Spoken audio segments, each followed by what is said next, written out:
इतना कुछ पढ़ रहे हैं, इतना कुछ सुन रहे हैं, तब भी हमको स्मृति में नहीं रह पाता।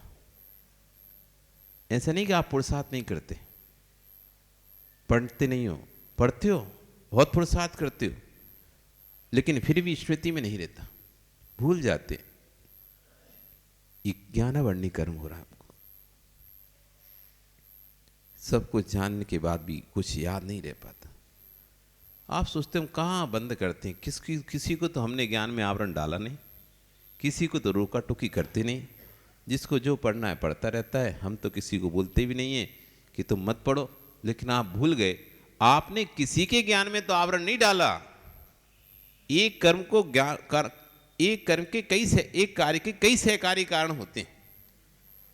एक कार्य को करने के कई सहकारी कारण होते हैं। एक से अकेला ऐसा नहीं समझे ये नहीं किया तो फिर क्यों बिगड़ गया और दूसरा गड़बड़ हो गया होगा। तो आपने किसी के ज्ञान में आवरण नहीं डाला, ठीक है, लेकिन स्वयं जो जिनवाणी का उपयोग कर रहे उसकी तो साधना कर रहे थे आप। पैर में चप्पल पहने जिनवाणी को लेके घूम रहे थे, मंदिर में लेके आए, साथ में बच्चे को ले आए, सुतों में कुछ नहीं मिला तो एक माला पकड़ा दी उसे, वो खेल रहा है, कहीं मुंह में दे रहा है, कहीं कुछ कर रहा है, कहीं जमीन पे पटक रहा है, अथवा कोई पुस्तक पकड़ाई, जिनवाणी पकड़ा दी, वो नीचे रख रहा है, टेल पे रख रहा है, ऊपर कर रहा है, नीचे कर रहा है। आप अपनी पूजा कर रहे हो, आपने उसे काम से लगा दिया। स्वयं अपनी जिनवाणियां जो भी पढ़ रहे थे उसको पैर पे रख ली, जांग पे रख ली, और अपना और कुछ करने लगे, द्रव धोने लगे, ये करने लगे, वो करने लगे। अपना जो बैग था जिनवाणी को उसको जमीनी पे रख दिया, वो पैरों के बगल उसको खड़े भी हो तो अपने पैरों पर जिनवाणी रखी तुम्हारे, बैग नीचे रख के आप खड़े होकर अभिषेक देख रहे हो। भाई जिनवाणी किस में? बैग में। बैग कहाँ? पैरों के नीचे। आप देखो अधिकतर होता कि नहीं होता। तो जिनवाणी लेके आने का शौक है, मंदिर अपनी नंगे पैरे आओ, पैरों में चप्पल डालकर जिनवाणी हाथों में मत रखो। फिर कहीं भी हाथ लगा लेते हैं और फिर वो जिनवाणी उठा लेते हैं। नीचे ऊपर अब उठे तो ऐसे पूरा टेक के उठेंगे, हाथ जमीनी पे लगाए और फिर उन्हीं हाथों से जिनवाणी उठा लिए, हाथ भी नहीं धोए। कहीं खुजली चली, कहीं पसीना आया, वो भी पोंछ लिया, फिर जिनवाणी उठा ली। अभी गर्मी आएंगी तो पसीना आता रहता है, तो पसीना ही पोंछ लिया, जिनवाणी भी छील ली। खुजली चली, खुजा भी लिया, जिनवाणी भी छील लिया।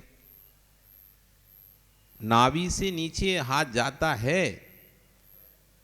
खुजली होती है, किसी भी स्थान पर लगाते हैं, उस बाद हाथ धोकर फिर जिनवाणी के स्पर्श करो। हाथ धोकर फिर जिनवाणी के स्पर्श। सुबह से उठते से गले में टंगी थी माला, उठते से ही माला फिरना शुरू कर दिया। ना मुंह धोया, ना हाथ धोया, मुंह में से थूक निकला, रात में लार निकली होगी, हाथ इधर उधर लगे होंगे, सीधे उठे बस हम तो हमको उठते से माला फेरना है। अरे उठते से माला नहीं फेरना, उठते से पहले मुंह धोना, हाथ धोना, हाथ पैर की शुद्धि करो, मुंह की शुद्धि करो, अब शांति से नीचे बैठ के माला फेरो। उन्हीं बिस्तरों पर माला फिरते हैं, उन्हीं पर सो रहे हैं, उन्हीं पर शुद्धि में, उन्हीं पर अशुद्धि में, ना कोई विवेक ना ज्ञान। अब ये हमको सहकारी कारण बन रहे हैं ये सब कर्म के। तो यहां वही कह रहे हैं, वस्तु में गुण दोष नहीं है, वस्तु पुण्य पाप नहीं दे रही। हम जैसा परिणति उसके प्रति कर रहे हैं, जैसे अंदर परिणति चल रही है, उसी वस्तु से हमें पुण्य पाप प्राप्त हो रहा है। इसलिए वस्तु स्वरूप जो पदार्थ है उसका विपर्यास ही मिथ्यात्व है, और वस्तु स्वरूप का ज्ञान ही सम्यक है। वस्तु स्वरूप का विपर्यास जो हो रहा है, कारण कार्य विपर्यास, जिस कार्य के लिए जो वस्तु उपलब्ध है उसको छोड़कर उससे दूसरा कार्य करा जाता है, कारण कार्य विपर्यास है। आपको पेन लिखने के लिए दिया है और ये आप पेन से कान खुजा रहे हो, आप ज्ञानावर्णी कर्म का बंद कर रहे हो।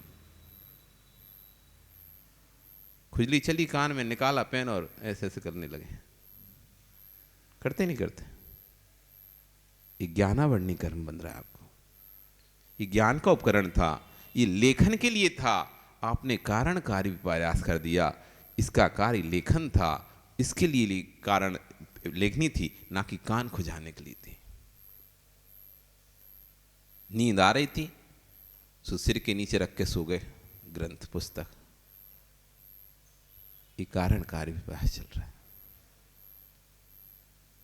कुछ नीचे रखने के लिए चाहिए था आपको, तो कुछ दिख नहीं रहा था, तो क्या करें? तो जो अपना बैग था ना, उसी में ग्रंथ रखे थे, उसी बैग को सिर के नीचे रख लिया। लेके जाते ना रास्ते में जिनवाणी, चलो ट्रेन में पढ़ेंगे जिनवाणी, तो बैग में ही रख ली, उसी बैग में जिनवाणी रख ली। अब रात को सोना है तो सिर के नीचे बैग रख लिया। सिर के नीचे बैग रख लिया मतलब उसमें रखी जिनवाणी, जिनवाणी के ऊपर सिर रख लिया। आपको पता नहीं चल रहा आप कहां कहां कैसे कैसे छोटे छोटे कार्यों में ज्ञानावरणी कर्म का आश्रय करते जा रहे हैं। धर्मात्मा इसलिए आपको बिना पढ़े चैन मिलेगी नहीं, कुछ ना कुछ तो ट्रेन में क्या करेंगे खाली, इसलिए पढ़ने के लिए जिनवाणी चाहिए। याद इतना है नहीं है कि कंठस्थ कर सकें, तो कंठस्थ है नहीं है तो जिनवाणी रख लिए। अब वो कहां रखेंगे? या तो सीट के नीचे रख दिए। बैग को कहां रखेंगे? सीट के नीचे रख दिए, उसके ऊपर आप सो गए। वहीं जूता उतार रहे हैं लोग, वहीं चप्पल उतार रहे हैं, वहीं चप्पल रख दिए। और सीट के नीचे नहीं भी रखा, सीट के ऊपर भी रखा। अब सीट तो तुम सोओगे तो उसको कहां करोगे? बैग को तो सिर के नीचे रख लोगे, सिर के नीचे रख लोगे। अब आपको लग ही नहीं रहा आप कारण कार्य पर प्रयास कर रहे हैं, आप जिनवाणी के साधना कर रहे हैं। आप तो सोचे थे देखो हम तो अपना, ये लोग तो मोबाइल में टाइम निकाले, इसमें टाइम निकाले, हम तो पूरे समय जिनवाणी पढ़ते रहे, तो हम तो पुण्य का आश्रय किए। हाँ बिल्कुल किए, जब पढ़ रहे थे तब पुण्य का ही आश्रय कर रहे थे, लेकिन जब तुम असाधना कर रहे थे तब पाप का आश्रय भी कर रहे थे उसी जिनवाणी से। जब पढ़ रहे थे तो पुण्य का आश्रय कर रहे थे, बिल्कुल सही ये कर रहे थे। दूसरे व्यक्ति से तो अच्छा था, वो मोबाइल चला रहा था, आप स्तुति पाठ पढ़ रहे थे, पूजन पढ़ रहे थे, उस समय आप पुण्य का आश्रय कर रहे थे। लेकिन जब आप उसकी असाधना कर रहे थे, जब आप उसको सिर के नीचे रखे थे, जब आप पैरों के नीचे रखे थे, सीट के नीचे रखकर उस पर बैठे हुए थे, तब आप पाप की साधना कर रहे थे, तब आप जिनवाणी के साधना करते, पाप का संचय कर रहे थे। इसलिए वस्तु स्वरूप जो पदार्थ है उसका प्रयास ही मिथ्यात्व है। वस्तु तो वस्तु है, वस्तु के स्वभाव में कोई विपरीतपना नहीं है। पुस्तक तो पुस्तक है, परंतु मानने वाले की दृष्टि विपरीत है तो मिथ्या दृष्टि है, और सम्यक है तो सम्यक दृष्टि है। जब तक तत्व को सुनेगा नहीं तब तक विपरीत पने को ही अपना आगम मानता रहेगा। व्यक्ति जब तक वास्तविकता को सुनेगा नहीं तो जो करता आ रहा है ना उसी को सही मानेगा, जो करता आ रहा है, जो देखता आ रहा है उसी को सही मानेगा। जब आगम को सुनेगा तब जाके उसे समझ में आएगा कि मैं जो कर रहा हूं वो विपरीतपना है, वो गलत है। मैं जिसको आज तक भगवान मान रहा था वो भगवान नहीं है। आज तक मैं जिसके चरणों में झुकता था वो भगवान नहीं है। जो भगवान है वो तो वीतरागी प्रभु है। जब तक तत्व सुनेगा नहीं तब तक विपरीतपने को अपना आगम मानता रहेगा। दूसरे के अभिप्राय को बदलना बहुत कठिन है। एक बहुत अच्छी आचार्य श्री भगवान बात कह रहे हैं कि दूसरे के अभिप्राय को आप नहीं बदल सकते, आप बस कथन कर सकते हो, लेकिन बदलना बहुत कठिन है। व्यक्ति का मिथ्या छुड़ाना बहुत कठिन है। रोता है व्यक्ति, रोता है, यदि उसको कह दिया जाए तुम इस चबूतरे पे जाते हो, अब आज से जाना बंद तुम्हारा, रोने लगेगा, मेरा कुछ हो जाएगा, मुझे कुछ हो जाएगा, मैं तो जाऊंगा, मैं नहीं रुकूंगा, तुमको नहीं जाना मत जाओ, लेकिन मैं तो जाऊंगा। उसे डर लगता है, डर कुछ हो ना जाए मुझे। और छींक भी फिर उसे आएगी ना तो यही समझेगा मैं उस चबूतरे पे नहीं गया, देखो इसलिए मुझे छींक आ गई। कुछ भी छोटी सी भी गलती होगी ना, यदि आपने कहा भैया वहां मत जाओ, अब वो आपकी बात मान भी लिया, अब उसको थोड़ी सी भी छींक आएगी ना, वो सीधा कहेगा अरे देखो हम वहां नहीं गए इसलिए ऐसे बीमार हो गए, हम वहां छुड़वा दिए तुमने इसलिए ऐसा हुआ, अब हम वहां जाएंगे। वस्तु के स्वभाव में जब तक तत्व सुनेगा नहीं तो तब तक वृत्ति पने को ही आगम मानता रहेगा, दूसरे को अभिप्राय को बदलना बहुत कठिन है। सम्यक का पालन वही कर पाएगा जिसने निर्णय कर लिया है कि मृत्यु के आगे कुछ भी नहीं होता है, ये फिक्स है। सम्यक को वही दृढ़ता से पालन कर पाएगा जिसने ये निर्णय कर लिया मृत्यु के आगे कुछ नहीं है। क्योंकि थोड़ा सा भी तुम्हें भूत लग गए, भभूत लग गए, कुछ हो गया, ऊपरी हवा लग गई, ये हो गया, तुरंत आप बस इस दरबार पर उस दरबार पर, यहाँ झाड़ा वहाँ झाड़ा, यहाँ चद्दर वहाँ चद्दर, यहाँ प्रसाद यहाँ अगरबत्ती यहाँ लोबान, अब आपको ठीक होना है। क्यों? आप मृत्यु से डरते हो। जब निर्णय हो गया मौत से आगे कुछ नहीं होगा, अब मुझे हो भी गया है तो मरूंगा ना, इससे ज्यादा क्या होगा, मरूंगा इससे ज्यादा क्या होगा, इससे तो ज्यादा कुछ नहीं होगा ना। अब मैं पर किसी भी मिथ्यात्व को देवी के सामने, देवता के सामने सिर नहीं झुकाऊंगा। आदमी इसको बस एक भय रहता है मर ना जाऊं, उस चक्कर में वो कुछ भी सेवन कर लेता है और कहीं भी सिर झुका लेता है। कोई बीमारी हो गई आपको और व्यक्ति ने कहा कि ये दवाई लेना पड़े, अरे हमारा तो इसका त्याग है, उसने कहा नहीं लोगे तो मर जाओगे, अरे मर जाएंगे और कोई भी उपाय नहीं है, तो भैया बचना है तो फिर ठीक है दे दो, तुम तो दे दो, क्यों हमें बचना है। और जब उसने सोच लिया मरूंगा ना, बस उससे आगे क्या होगा, उससे आगे कुछ है नहीं, तो ठीक है नहीं करता सेवन। मरूंगा ना, अंतिम अंतिम अंतिम अवस्था क्या है, मरेंगे तो मरेंगे, इससे आगे कुछ, इससे आगे क्या, इससे आगे कुछ नहीं, तो बस ठीक है नहीं झुकाते सिर, नहीं खाते ये दवाई। तो सम्यक का दृढ़ता से पालन वही कर पाएगा जिसने निर्णय कर लिया मृत्यु के आगे कुछ होता नहीं है, मौत से ज्यादा क्या होगा। हम किसी को, यदि हमको कोई ऊपरी बाधा हो गई, ऊपरी बाधा हो गई आपको, अब उसका अंतिम अंतिम उसका क्या है, वो मरण, बस अंतिम उसका क्या निर्णय होगा। यदि आप सही नहीं कराते तो, आप सही नहीं कराते, किसी ने आपको कुछ दे दिया, किसी ने आपको कुछ खिला दिया, ऐसा आप सोचते हो, और ऐसे किसी ने बता दिया कि आपको इसने ये दे दिया, ये कर दिया, आपके ऊपर वैसा कर दिया, आप एक काम करो, आप यहाँ पर जाओ 21 दिन, यहाँ पर ऐसा करो वैसा करो, ये कार्य करो वो कार्य करो, तब आपका ठीक हो जाएगा, ये टोना टोट कर जाए। अब यदि आपको मृत्यु से डर नहीं है तो कहोगे ठीक है नहीं करते, क्या होगा इसमें, यदि हम नहीं करेंगे तो, नहीं करोगे तो तुम मर जाओगे, बस और कुछ नहीं, इससे ज्यादा कुछ नहीं होगा। तो ठीक है मुझे मरने से डर नहीं है, मैं नहीं करता, मैं नहीं करता, मरने से डर नहीं मुझे, आप नहीं करते। फिर पैसा मांगने आते थे लोग आपके पास, आप पूछते थे नहीं देंगे तो क्या करेगा तू,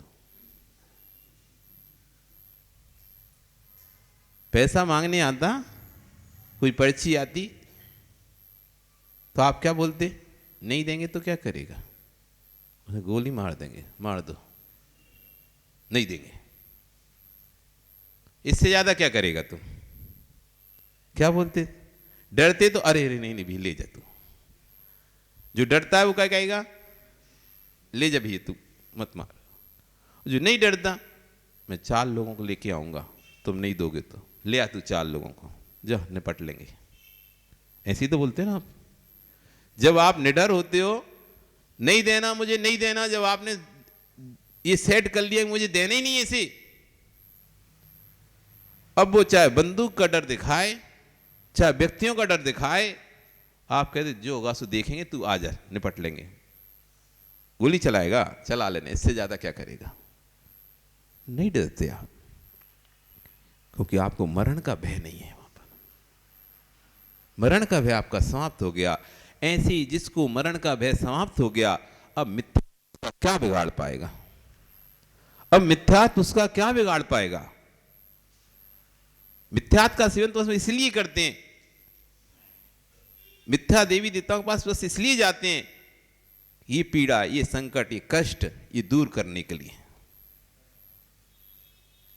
वैसे आपको क्या आवश्यकता है, कोई आवश्यकता है क्या।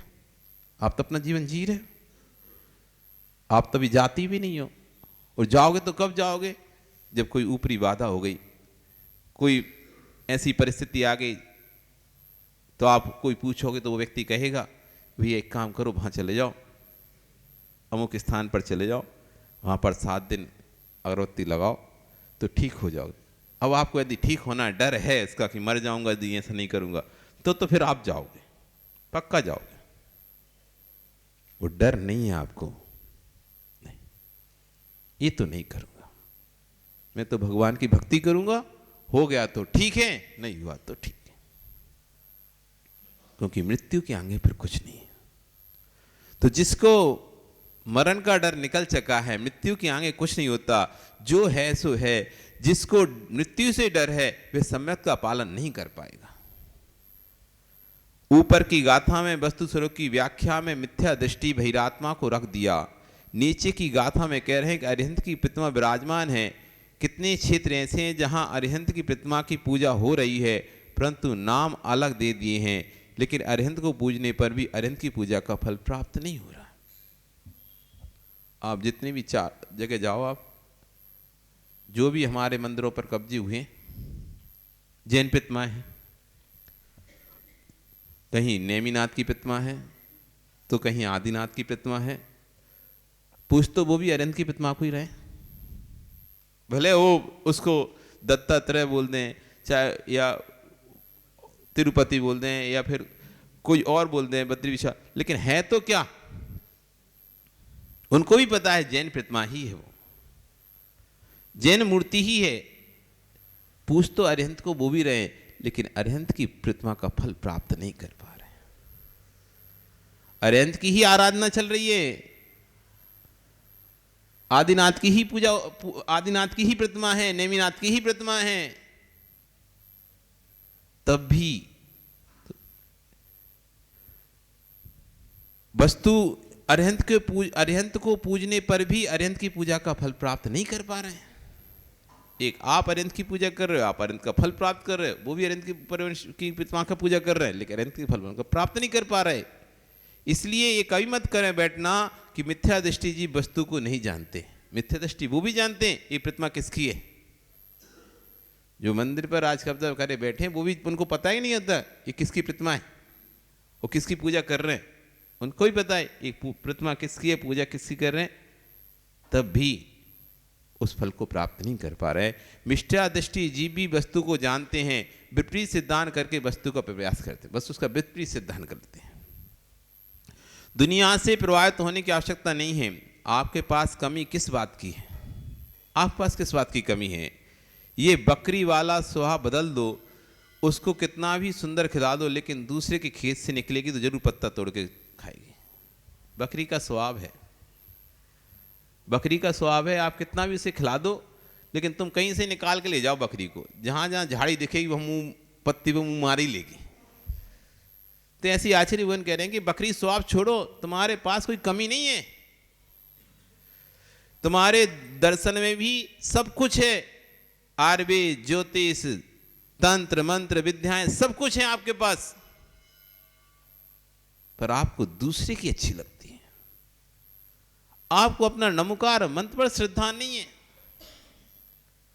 आपको अपना नमोकार मंत्र पर श्रद्धा नहीं है, दूसरे के मंत्र पर श्रद्धा है। आप जाओगे भैया कोई काम बन जाए ऐसा मंत्र दे दो, कोई काम बन जाए ऐसा मंत्र दे दो, उसके यहाँ का मंत्र लेके पढ़ना तो करो, लेकिन अपना खुद के घर में नमोकार मंत्र है जिसको पढ़ने से श्रद्धा से सारे कार्य बनते हैं। सर्व मंत्रों का राजा है महामंत्र है, पर उस पर श्रद्धा नहीं है। तो आचार्य भगवान कहते हैं बकरी स्वभाव छोड़ो, तुम्हारे घर में कोई कमी नहीं है। क्या चीज चाहिए तुम्हें? भूत उतारना है, क्या उतारना है, सारे उस चीजों के मंत्र हैं, सारी विद्याएं आपके पास उपलब्ध हैं। कोई भी ऐसी विद्या नहीं है जो आपके जैन आगम उपलब्ध ना हो। तब भी आप दूसरे स्थानों पर जाते हो, तब भी आप दूसरे स्थानों पर जा रहे। ये आपका बकरी स्वभाव है। कितना भी खिलाया तब भी दूसरे खेत से निकाला तो उसकी पत्ती पे मुंह मारी रहे हो। कितना भी सुंदर खिला देना, लेकिन दूसरे के खेत से निकलेगी तो पत्ता जरूर तोड़ेगी। जिसके मुख में परदर्शन की प्रशंसा निकल रही हो, जिसके मुख से कुदेवों की, कुलिंगी, कुशास्त्रों की प्रशंसा निकल रही हो, वह शुद्ध बकरी है, शुद्ध बकरी। तेरे घर में कमी किस बात की थी ये तो बताओ। तुम्हारे पास गुरु नहीं थे, कि तुम्हारे पास प्रभु नहीं थे, कि तुम्हारे पास शास्त्र नहीं है? तुम्हारे पास किस चीज की कमी है? देव भी तुम्हारे पास है, शास्त्र भी तुम्हारे पास है, गुरु भी तुम्हारे पास है। अपने गुरुओं की तो प्रशंसा निकलती नहीं रही तुमसे, पर गुरुओं की प्रशंसा कर रहे हो। अपने मंदिरों की तो प्रशंसा तुमसे हो नहीं रही, पर मंदिर की प्रशंसा में लगे हो। अपने ग्रंथों की तो प्रशंसा आपसे हो नहीं रही। अरे उसमें इतनी अच्छी बात लिखी है, उसमें इतनी अच्छी बात लिखी है, हमने पढ़ा उसमें इतनी अच्छी बात लिखी है। अरे उससे कई अच्छी गुनी बात आपके ग्रंथों में लिखी है, पढ़ो तो, पढ़ो तो। कई गुनी अच्छी बात आपके ग्रंथों में लिखी है, लेकिन आप पढ़ना ही नहीं चाहते। दुनिया में देव होते हैं, जबकि आपके यहां तो देवादि देव होते हैं। दुनिया में तो देवी मिलेंगे, जब भी जो भी मिलेंगे। देव आपके पास कौन है? देवादि देव है। इसलिए रो मत, मुस्कुराओ 24 घंटे। हम देवादि देव के चरणों में हैं। दुनिया में तो गुरु मात्र मिलेंगे, आपके यहां तो निर्गंत गुरु मिलेंगे। सरागी मिलेंगे, आपके यहां तो बीतरागी मिलेंगे। हर चीज आपके पास उत्कृष्ट उत्कृष्ट है, हर चीज आपके पास उत्कृष्ट उत्कृष्ट है। सबसे अच्छी अच्छी चीज आपको मिली है, कहते ना, एक नंबर की। आप कहते हो भारत से एक नंबर की चीज सब विदेश निर्यात हो जाती है।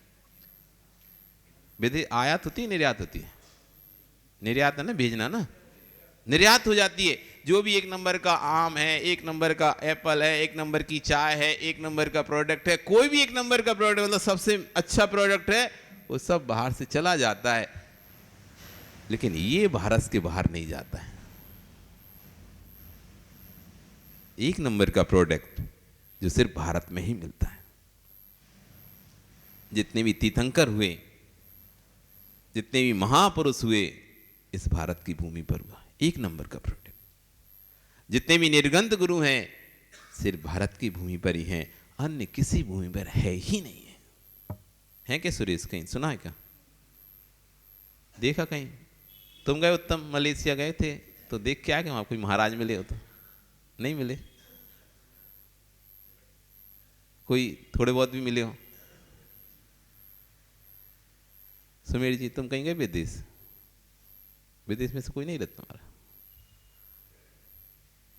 और इनके विजय पाटनी, तुम्हारा तो कोई रहता ना, बाहर नहीं रहता।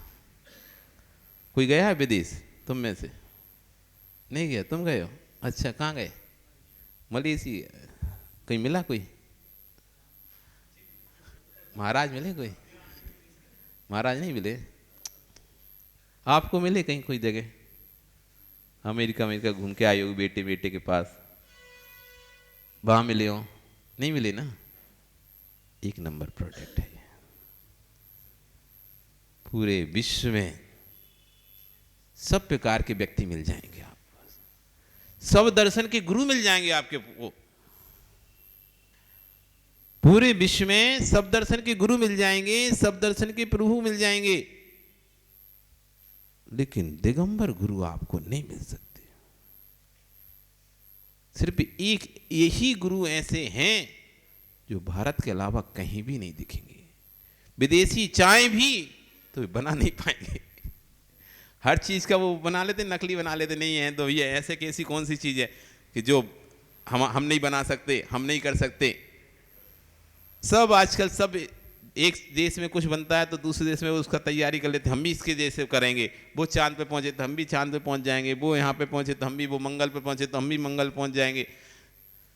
उन्होंने परमाणु बनवाया तो हम भी परमाणु बनवाएंगे, उन्होंने ऐसी मिसाइल बनाई तो हम भी वैसी मिसाइल बनाएंगे, उन्होंने ऐसा पोत बनाया तो हम भी वैसा पोत बनाएंगे, उन्होंने ऐसा विमान बनाया लड़ाकू तो हम भी वैसा फाइटर जेट विमान। तो हर चीज़ का कॉपी है सब जगह। लेकिन जैसे भारत में दिगंबर गुरु बनाए हैं वैसे विदेशों में कोई बना के दिखा दे, उनकी हिम्मत नहीं है।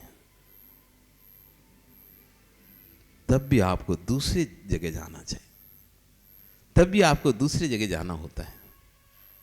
तो आचार्य भगवान यही कह रहे हैं, जिसके पास निर्गंत गुरु हो, अरिहंत प्रभु हो, बीतरागी जिनवाणी हो, वह कंगाल किस बात का। आपके पास कभी, आप अपने आप को कभी गरीब मत बोलना। गरीब वे हैं जिसके अंतरंग में पंच परमेष्टि के प्रति श्रद्धा नहीं है।